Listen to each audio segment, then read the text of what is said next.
Math 7, Unit 8, Unit Review. It's on page 335 to 336. We're going to do number 1AB, 2AB, 3C, 4C, 5AB, 6AB, CD, and 11AB. This is the answer key. So question 1, it says this. Draw a line segment FG of length 5 centimeters. Grab your ruler, draw a 5 centimeter line. Okay.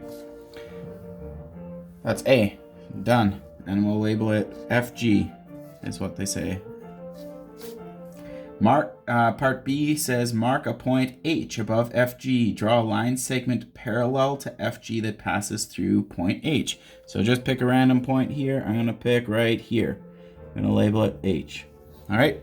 So we remember this. We use our compass to draw a parallel line to be as accurate as possible. Make sure your pencil is lined up with the tip when that's closed, and then when you open it up, it'll work well. I burnt myself today on a plate coming out of a microwave, which I never thought would happen. So my skills might be a little off today. So you draw an arc that goes through H from some point on this line.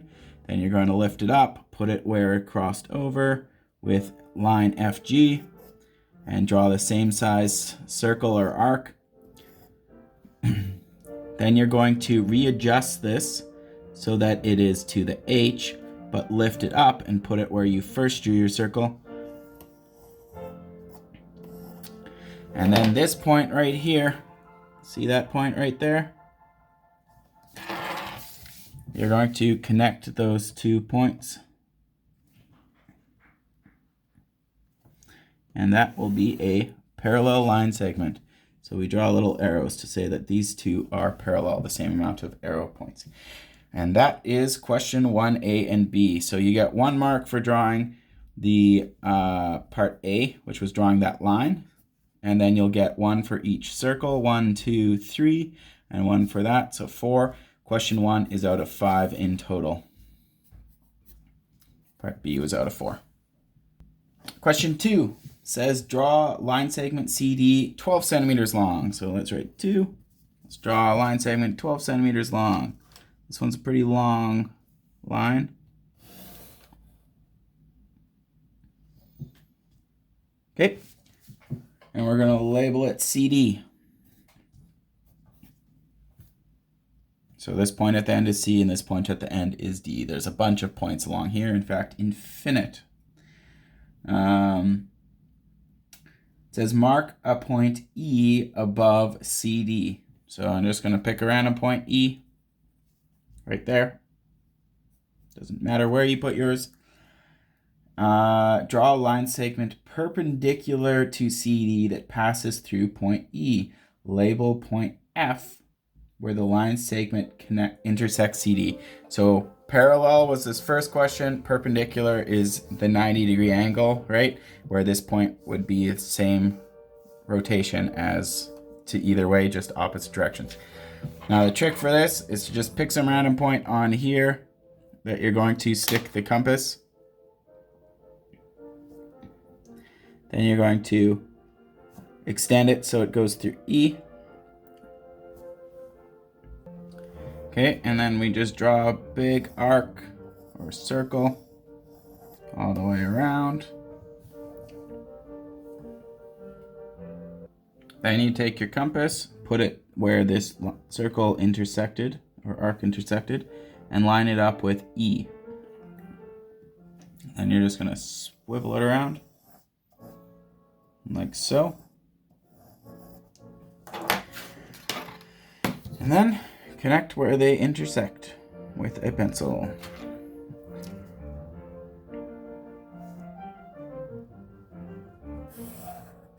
There's your perpendicular line. We could check using a protractor. Voila. Yeah, it works. Sorry, where it intersected, that's what it is. I didn't realize I was off the bottom of the camera.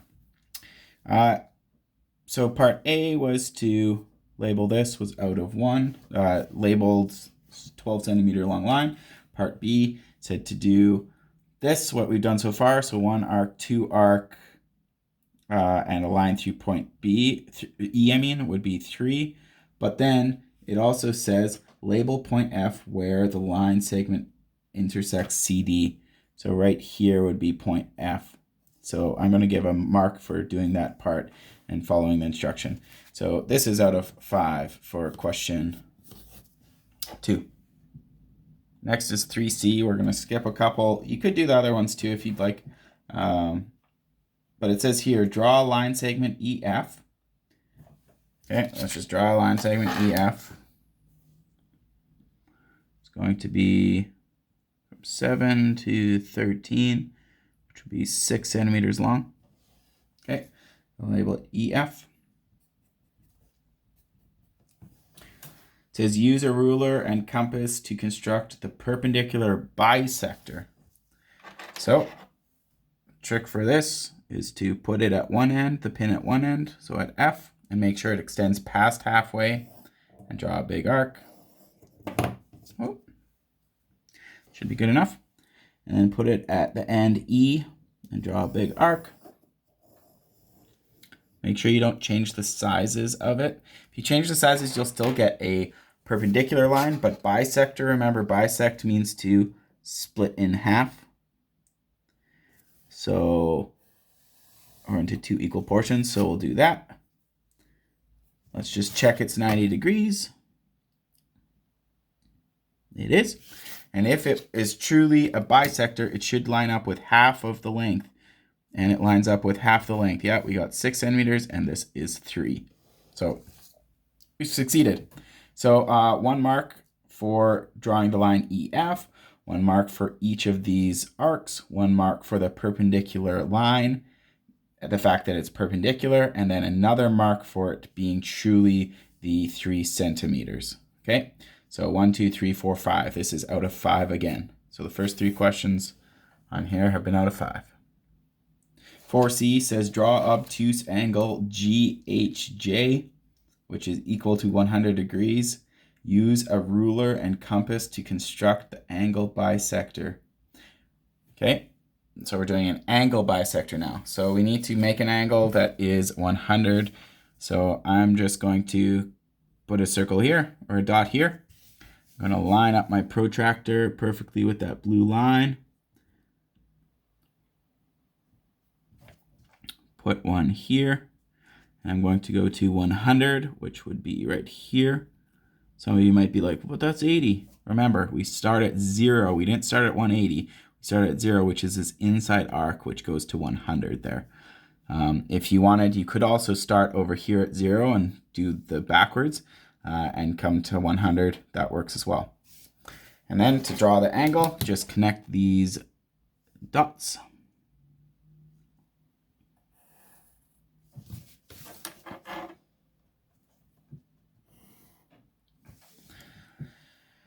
So it is GHJ, so H has to be the middle one, but G and J, I'm not too picky which one is which for you.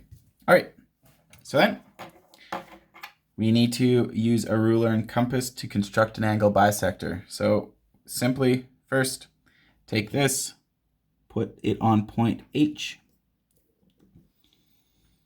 okay, and draw an arc that goes through each of the line segments, both GH and HJ.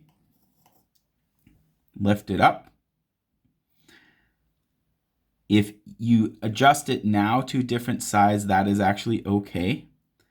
You can go bigger for your second and your third arcs, but you're going to put the pin on the point between H and J, and you're going to do an arc. Then you're going to lift it up, and the other place your first circle intersected on GH, you're going to put the pin. Oh, I slipped. I'm having trouble gripping it because of my burn. You will draw an arc here. Okay, so this is the first circle. Then we have second and third. Where this second and third line up, we will draw straight through with our ruler. And this is a perpendicular bisector. So often, if this is the only line you need, you can actually like erase these things if you're doing an actual, like, you know, maybe a architectural drawing or something. But you put these lines in to say this one is equal to this angle. Now let's test it. If it's truly a bisector, we'd expect it to be half the angle. So if this whole thing is 100, what's half of 100? It's 50. So let's line this up and let's see. It's right on that 50 line. So it is truly a bisector. So you'll get 1 mark for each of these circles. So 1, 2, 3. 1, 2, 3. You'll get 1 for it being a bisector of the angle. And you'll also get 1 mark for indicating that they are truly equal, or for having measured it to check with your protractor. So this is out of 5. So those were the questions from before the mid-unit review. So here's 5A, which is part of question 8.5 or lesson 8.5. It says this: on a coordinate grid, plot each point, join the points in order, then join D to A. So you're just going to connect the dots to make a shape. And it says, how did you choose the scale? So looking at the points, we have these points: A, negative 20, negative 20, B, 30, negative 20, C, 15, 30, and D, negative 35, 30. So looking at all of these, what number are they all divisible by? Well, they're all divisible by 5. So I'm going to choose 5. So I chose 5 because all numbers are divisible by 5. All these numbers. All the coordinates, so let's use that word.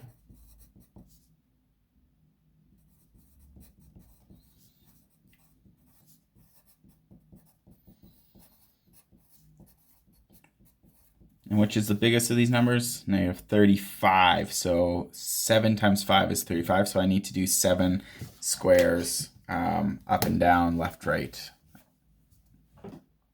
So I took my ruler and drew that in, and now I'm just going to count up by 5s on each line. That's my scale.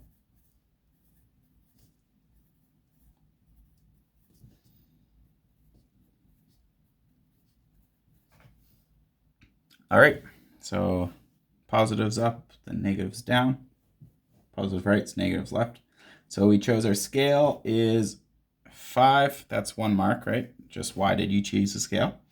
And then it said to join them in order. Put them on the grid and join in order. So let's put them on the grid. A, negative 20, negative 20. Remember, we go left or right first, and then you go down until you get to that point. And this was point A. Let's label it. Point B is 30, negative 20. So we go over 30 and we go down 20. That's B. C is 15, 30. So 15 up to 30. And D is negative 35, 30. So we go negative 35 all the way up to 30. Just make sure, 30 and negative 35, yeah. That's D. And then we connect the points. A to D, and then A to B, B to C, C to D.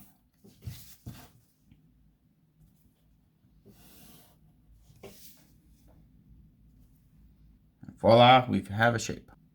So you'll get 1 mark for placing each of the points in the correct spot, and then 1 for connecting them all. So that's going to be out of 5. Now we need to do part B, which says name the quadrant in which each point is located. So for part B, which quadrant is each point in? Well, A is where? Remember, this is quadrant 1, quadrant 2, quadrant 3, and quadrant 4. So A is in quadrant 3, B is in quadrant 4, right? C is in quadrant 1, and D is in quadrant 2. So 1 mark for each of those. 4. So we had 5, 4, and 1. So this is out of 10 for question 5, A and B. Question 6 says, do not plot the points. In which quadrant is each point located, and how do you know? So we're just going to say where it's located. A is a 6 and -4. Well, let's look at this. Its x value is +6 and its y value is -4. Remember this, let's use this up here just as a visual reminder that our x is this horizontal line, that its markers are these lines here. If x is a positive number, it means it has to be to the right. If y is a negative number, where is y negative? It's these points down here, so it has to be down from the x-axis. So this one has to be right of the y-axis and down from the x-axis, which means it has to be quadrant 4. Okay, B, without drawing it. So if you think about it, all quadrant 4 is positive x numbers and negative y. Okay, B. Point B was -4, -2. Where are the numbers both negative? X and y are both negative. Well, x is negative to the left, y is negative to the down direction. So it has to be here, which is quadrant 3. C is -3 and 2. -3 and 2. Negative y or x value is first, is left, and positive is up, so it has to be quadrant 2. And don't get confused between the different coordinates that had those same letters in the previous question. I'm just using this grid as a visual. D, 6, 4. Well, where are they both positive? X is positive to the right. Y is positive up, so up and right is Q1. This question is out of 4 marks. The how do you know I'm not going to give a mark for, but how do you know? Well, all of quadrant 4 is positive and then negative. All of quadrant 3 is negative, then negative. All of quadrant 2 is negative, then positive. And all of quadrant 1 is positive and positive, always. Question 11 says plot these points on a coordinate grid. So we're going to do that. They're all low numbers, so I'm just going to keep the scale as 1. And looking ahead, because there's going to be some translations, reflections, rotations, that sort of thing. I'm going to draw it a little bigger, okay? So I'm going to draw it bigger because I see that the translation that I'm going to need to do in part B is 7 units and 8 units. So I'm going to make sure I have a little more than that in both respects. All right, question 11A says plot them on the grid. I got the grid set up. It says A is -2, 3. So -2 up 3 is A. B is -4, 0, so -4 and 0 stays put. It's B. C is -2, -3, -2, -3. C. And D is +2, 3. +2, -3. Right there. And it says to join the points, so let's do that. That's the shape we have connecting with a ruler. So it's a trapezoid. You've got this and this are parallel, but these ones are not. Anyways, here we go. We plotted the points each, and we joined the points. So each of these plotted will be 1 mark for part A, and then connecting will be another mark. So part A, I'm just going to put A over here, is out of 5. Okay. Part B says draw the image of quadrilateral ABCD after each transformation. So remember, we have three types of transformations.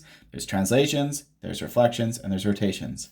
Part BI says that we need to translate 7 units left and 8 units up.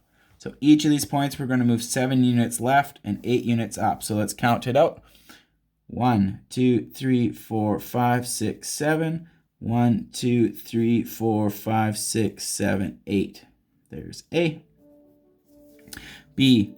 1, 2, 3, 4, 5, 6, 7. 1, 2, 3, 4, 5, 6, 7, 8. B.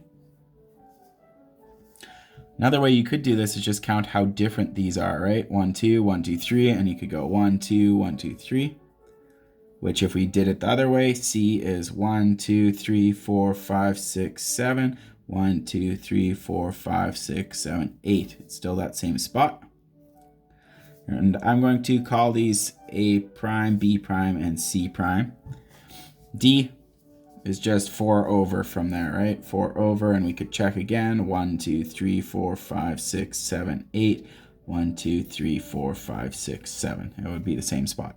So that is D prime, which, so draw each quadrilateral after each transformation. We did the transformation, we just need to connect the dots. So each point is a mark, plus connecting them all is another. So it's out of 5 for BI. BII says a reflection in the x-axis. So remember, this is the x-axis, the one that goes across. This is the y-axis. So the x-axis, it's just going to reflect over this. So whatever's on this side is going to reflect over, whatever's on this side reflects to the other side. So D is 1, 2, 3 away. So it needs to be 3 this side. That is going to be D double prime. A was 3 above. It's now going to be 3 below. Oh, hold up. That's where C is. So this point is also a double prime. And C, if it's 3 below the axis, now it's 3 above. These are actually the same points. So C and A double prime are the same point. A and C double prime are the same point. And B is right on that axis, so it doesn't reflect. It just stays put. Okay, so this is also B double prime. It's both those points. So let's connect the double primes. The double primes would connect like this. I'm going to leave the video camera rolling for this part just so you can see where I'm actually connecting. It would be this shape here. Okay. This, where it's shaded, that's the double prime. Okay. So each of these points being in the right spot and then connecting the shape will be a mark each. So out of 5 for that. And then I says a rotation of 90 degrees about the origin. So triple I, just so you know, I know some of you might have like redrawn this over and over. That's okay too. But now we need to, I'm going to erase this here and go back and fill this in. We're taking the original shape and we're going to rotate it positive 90 degrees. Remember, positive is this direction. Okay, it's counterclockwise. It goes from 1 to 2 to 3, so forth. Okay. So let's take each of those points. Okay, A, B, C, and D, and we're going to rotate it 90 degrees. So whatever's in quadrant 2 is going to be down in quadrant 3. Whatever's in quadrant 3 is going to be in quadrant 4. Quadrant 4 will be in quadrant 1. Things that are on the line just move to the next line. Okay. And we remember some rules for our rotations for 90 degrees. So I just want to write out the points and then we're going to rotate and then we'll redraw. When it's a 90 degree rotation, we need to switch our X and our Y coordinates. Okay. So A triple prime, which is what we're doing for this question, is going to be 3 and 2, right? They switch. But there's more to it. We'll get to that. B, let's just switch all of these. It's going to be 0 and 4. We'll put the negatives and positives in after. 3 and 2 will switch. And D, 3 and 2 will switch. The second rule is we need to make sure it lines up with the quadrant it's in. So D is going to move counterclockwise 90 degrees. So quadrant 4 is going to move to quadrant 1. And if we remember, actually, let's do A first, sorry. A is going to move from quadrant 2 to quadrant 3, correct? So quadrant 2, if we remember, is negative x, positive y, and quadrant 3 is negative x, negative y. So A moving from 2 to 3 becomes negative and negative. So we just put negative signs here. Okay, point B, it's between 2 and 3. It's between the two. It's going to move to being on the line here, which means that its x value is 0. Its y value, it moves down, right? It moves down here, which means it's going to be a negative 4. C is 3 and 2. Okay, it was negative 2, negative 3. Now it's moving over here to this quadrant, which we remember is positive, negative. So it's going to become a positive 3 and a negative 2. And then finally, D moves from quadrant 4 to quadrant 1, which is positive, positive. So we just leave them both positive. Okay, so those are our coordinates. Let's draw them in. Negative 3, negative 2, negative 3, negative 2. That is A triple prime. I forgot these triple primes in here. It's a habit of mine, but then I catch it later. B is 0 and negative 4, so 0 stay. Go down to negative 4 is B triple prime. C is 3 and negative 2, 3 and negative 2.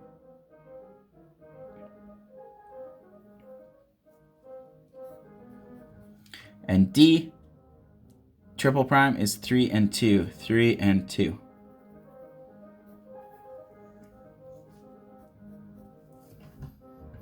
Now connect the dots. Well, right here. Oh, what am I doing? Yeah.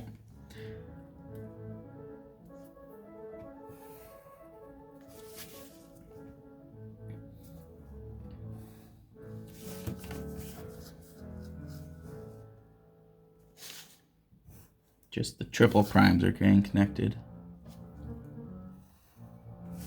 Okay. You'll notice this shape here that I've made is very similar to the other ones. In fact, it's congruent. It's just rotated around. So this looks pretty messy, but all you need to do is place these in the right spots and then draw the shape. So that's also out of 5. So question 11 is out of 20 in total.